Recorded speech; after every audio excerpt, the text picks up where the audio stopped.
নমস্কার বন্ধুরা, আমি পূজা কুকিং অ্যান্ড ব্লগ চ্যানেলে আপনাদের সবাইকে স্বাগত। তো আজ আমি বানাবো সর্ষে পটল রেসিপি।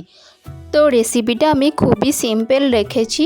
তার আগে বন্ধুরা, আপনারা যদি আমার চ্যানেলে নতুন হয়ে থাকেন তাহলে চ্যানেলটি সাবস্ক্রাইব করে পাশে থাকুন আরও অনেক নতুন রেসিপি দেখতে। তো চলুন বন্ধুরা, কথা না বাড়িয়ে ভিডিওটা শুরু করা যাক। তো প্রথমে আমি পটলগুলোকে গোটা রেখে পটলের গায়ে পুরো খোসাগুলো আমি ছাড়িয়ে নিয়েছি, আর পটলগুলোর দুই দিকে মাঝে মাঝে হালকা করে কেটে দিয়েছি। তাহলে পটলের ভিতরে নুন ঝালটা খুব সুন্দরভাবে যাবে ও খেতেও ভালো লাগবে আর তাড়াতাড়ি সিদ্ধও হয়ে যাবে। এরপর আমি পটলগুলোকে ধুয়ে নুন ও হলুদ মাখিয়ে নিয়েছি। এরপর আমি ওভেনে কড়াই বসিয়ে দিয়েছি, আর কড়াই গরম হয়ে গেছে। এখন আমি কড়াইয়ে দিয়ে দেব সরিষার তেল। তো তেল গরম হয়ে গেছে, আর এখন আমি কড়াইয়ের মধ্যে এক এক করে পটলগুলোকে ছেড়ে দেব। এরপর আমি পটলগুলোকে উল্টে পাল্টে খুব ভালোভাবে ভেজে নেব। ভালোভাবে না ভাজলে কিন্তু পটলগুলো সিদ্ধ হবে না।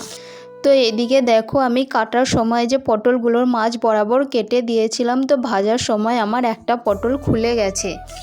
তো পটলগুলো আমার ভাজা হয়ে গেছে, আর এখন আমি পটলগুলো তুলে নেব। এরপর ওই কড়াইয়ে থাকা তেলের মধ্যে আমি দিয়ে দেব গোটা কালো জিরে। এরপর আমি দিয়ে দেব মিডিয়াম সাইজের একটা কুচি করে রাখা পেঁয়াজ। পেঁয়াজটা একটু লাল লাল করে ভেজে নেব। তো পেঁয়াজটা আমার কালার চলে এসেছে, আর এখন আমি দিয়ে দেব 1 টিস্পুন আদা ও রসুন বাটা। এবং আদা ও রসুন বাটাটা খুব ভালোভাবে ভেজে নেব, যাতে আদা ও রসুনের কাঁচা গন্ধটা চলে যায়। এরপর আমি দিয়ে দেব চিড়ে রাখা 2টো কাঁচা লঙ্কা। এবং তারপর আমি দিয়ে দেব একটা মিডিয়াম সাইজের কুচি করে রাখা টমেটো। তো টমেটোটা দেওয়ার পর আমি আরও 1 মিনিট মতো ভেজে নেব। এরপর আমি কিছু গুঁড়ো মশলা অ্যাড করব। কালারের জন্য দিয়ে দেব কাশ্মীরি লাল লঙ্কার গুঁড়ো, হলুদ গুঁড়ো, আর ঝালের জন্য দিয়ে দেব লঙ্কা গুঁড়ো। এই রান্নার মধ্যে আমি আর কোনো গুঁড়ো মশলা অ্যাড করব না। এবং মশলাগুলো যাতে পুড়ে না যায় তার জন্য আমি কিছুটা পরিমাণ জল অ্যাড করে দেব। তো মশলা কষানোর সময় দিয়ে দেবেন স্বাদমতো লবণ। তো লবণ দেওয়ার ভিডিওটা আমার কোনোভাবে মিস হয়ে গেছে। এরপর আমি ঢাকনা দিয়ে ঢেকে মশলাটা 2 মিনিট রান্না করে নেব। 2 মিনিট হয়ে গেছে, এখন আমি ঢাকনাটা খুলে নেব।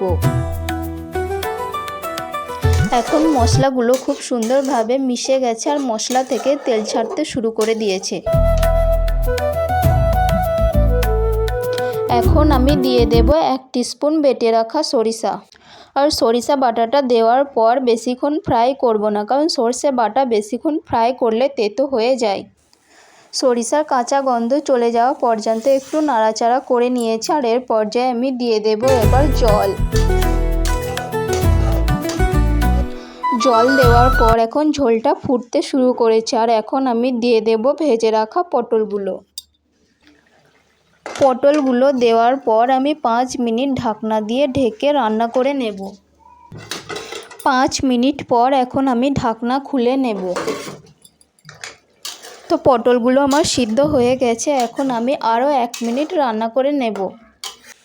তো আমার 1 মিনিট রান্না করা হয়ে গেছে। এখন আমি গ্যাস অফ করে 5 মিনিট স্ট্যান্ড বাই রেখে দেব।